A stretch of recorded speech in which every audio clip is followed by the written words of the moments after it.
Social media पर नाजेबा तबसरे करना एक नौजवान के लिए महंगा साबित हुआ। एक मकामी अदालत ने सोशल मीडिया पर चीफ मिनिस्टर के चंद्रशेखर से मुतालिक नाजेबा रिमार्क करने पर रामकृष्ण नामी एक नौजवान को 5 साल कैद की सजा सुनाई। पुलिस मादनापेट ने 2017 में एक शिकायत पर रामकृष्ण को गिरफ्तार किया था। केसीआर साहब का डाई हार्ट फैन हूँ मैं। एक रामकृष्ण आकुटोगा बोल के एक फेसबुक के ऊपर सीएम साहब के ऊपर वल्गर लैंग्वेज यूज़ करा था उन्हें। 2017 में हम लोग ब्राउजिंग कर रहे थे, देखते के साथ ही सीधा मादनापेट पुलिस स्टेशन में उसके ऊपर कंप्लेंट करे तो यहाँ के सीआई साहब लेके आके उसको साइबर क्राइम को रिफ़र करे थे। साइबर क्राइम रिफ़र करने के बाद उसको अरेस्ट करने के बाद 2 महीने उन्हें रिमांड में था। रिमांड से आने के बाद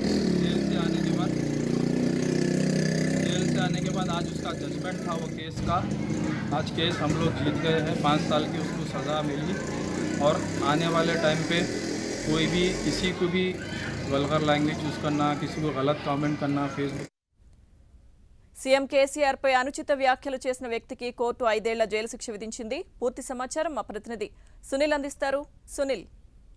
థ్యాంక్ యూ లక్ష్మి. సోషల్ మీడియాలో ఇష్టం వచ్చినట్లు కామెంట్లు చేస్తున్న వారిపై కూడా కఠిన చర్యలు తీసుకుంటాము, జైలు పాలు కాక తప్పదంటున్నారు పోలీసులు. అయితే ఇదే తరహాలో ముఖ్యమంత్రి కేసీఆర్ పై 2 సంవత్సరాల క్రితం అనుచిత వ్యాఖ్యలు చేస్తూ సోషల్ మీడియాలో పోస్టింగ్లు పెట్టినటువంటి భువనగిరి జిల్లా చెందినటువంటి ఆకుతోడ రామకృష్ణకు ఈ రోజు నాంపల్లి కోర్టు 5 సంవత్సరాల జైలు శిక్షతో పాటు 2,000 రూపాయల జరిమానా కూడా ఈ రోజు విధించడం జరిగింది. అయితే ముఖ్యమంత్రి కేసీఆర్ పై అనుచిత వ్యాఖ్యలు దాదాపు 2017 సెప్టెంబర్ లో అనుచిత వ్యాఖ్యలు చేసినటువంటి ఆకుతోడ రామకృష్ణపై అప్పట్లో ఇబ్రహీం పాత బస్తీ చెందినటువంటి ఇబ్రహీం మాదనపేట పోలీసులకు ఫిర్యాదు చేయడం జరిగింది. ఈ నేపథ్యంలోనే ఈ కేసుని సైబర్ క్రైమ్ పోలీసులకు బదిలీ చేయడం జరిగింది. సైబర్ క్రైమ్ పోలీసులు కేసు నమోదు చేసుకుని ఐపీ అడ్రస్ ద్వారా నిందితుని కూడా గుర్తించడం జరిగింది. అప్పట్లో అరెస్ట్ చేసి అతన్ని రిమాండ్ తరలించిన నేపథ్యంలో ఇక్కడ ఈ రోజు దీనిపై ఈ రోజు నాంపల్లి కోర్టు తుది తీర్పు ప్రకటించింది. తుది తీర్పు ప్రకటిస్తూ ఈ రోజు నిందితుడు రామకృష్ణకు దాదాపు 5 సంవత్సరాల జైలు శిక్షతో పాటు 2,000 రూపాయల